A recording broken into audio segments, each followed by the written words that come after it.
Today, we're going to break down the science behind what it takes to build a truly resilient, high-performing athlete. We're talking about functional training, and trust me, it's way more than just lifting weights. It's about building a body that's ready for pretty much anything. So, have you ever wondered about this? I mean, you see two athletes, right? They've got similar talent, the same drive, but one of them is just a rock, super durable, while the other is constantly dealing with injuries. What's the real difference maker? Well, the secret isn't just raw talent. It's all about a methodical, foundational approach. It's not about the flashy stuff you see on game day. It's about all of that unseen work that builds the engine and, more importantly, keeps it from breaking down. So, let's get right to it. What are we even talking about when we say functional training? Think of it this way. It's training with a purpose. So instead of just doing bicep curls to isolate one muscle, functional training teaches all your muscles to work together in patterns that you actually use in the real world, whether that's lifting a heavy box or exploding off the line for a sprint. It's all about performance that actually translates. You know, the best way to visualize this whole concept is as a performance pyramid.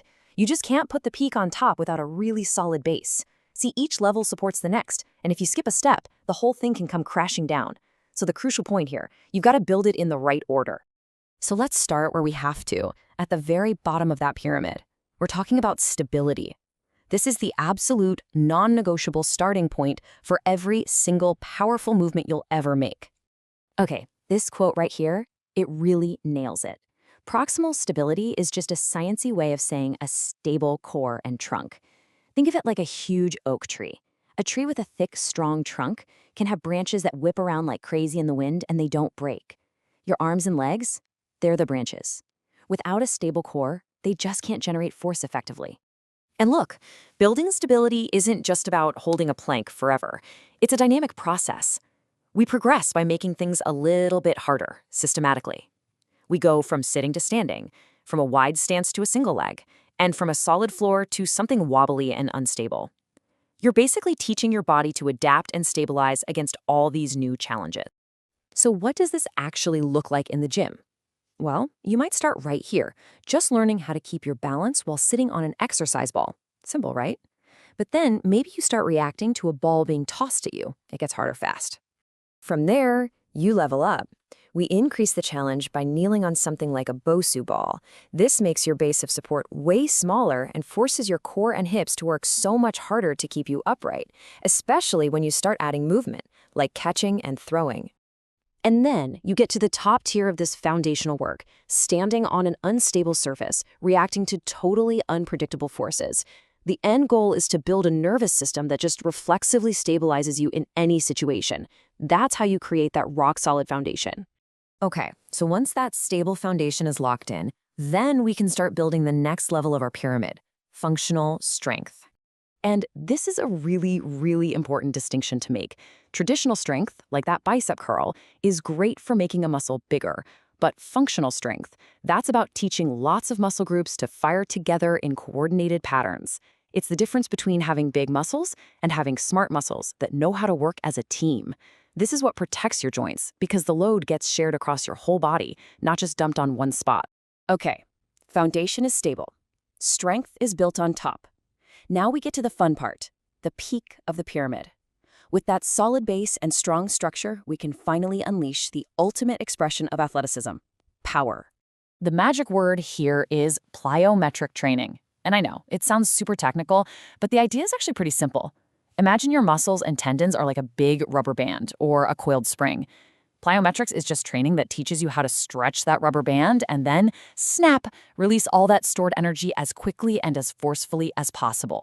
So let's break down exactly what's happening in a single jump. First, as you land or dip down, your muscles get longer while under load. That's the stretch, and it's storing up all this elastic energy. Then there's the super brief pause. And here's the secret, the real key to power.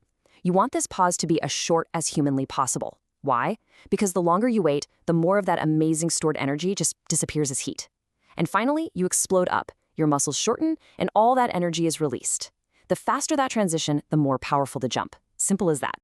And you see this principle in all kinds of explosive movements, from box jumps and lunge jumps to clap push-ups and even side shovels. It's all about training your whole neuromuscular system to be reactive, lightning fast, and incredibly powerful. But, and this is a big but, with great power comes great responsibility. You can't just jump into this stuff. This kind of training is intense, and you have to be smart about it. So let's talk about how to do this the right way. If you remember one thing from this whole explainer, make it this. The source material is crystal clear. Form is everything. It is always better to do fewer reps with perfect, clean technique than it is to just grind through a bunch of sloppy, dangerous ones. You have to earn the right to go heavy or go fast by mastering the movement first. So here is your non-negotiable safety checklist. Always warm up properly. Make sure you have that foundational strength before you even think about jumping around. Learn how to land softly, like a ninja. And you have to listen to your body. The second you get tired is when your form breaks down and injuries happen. Recovery isn't optional, people. It's part of the training itself. So there you have it. We've built the entire performance pyramid right from the ground up, from that stable foundation through functional strength all the way to that peak of explosive power.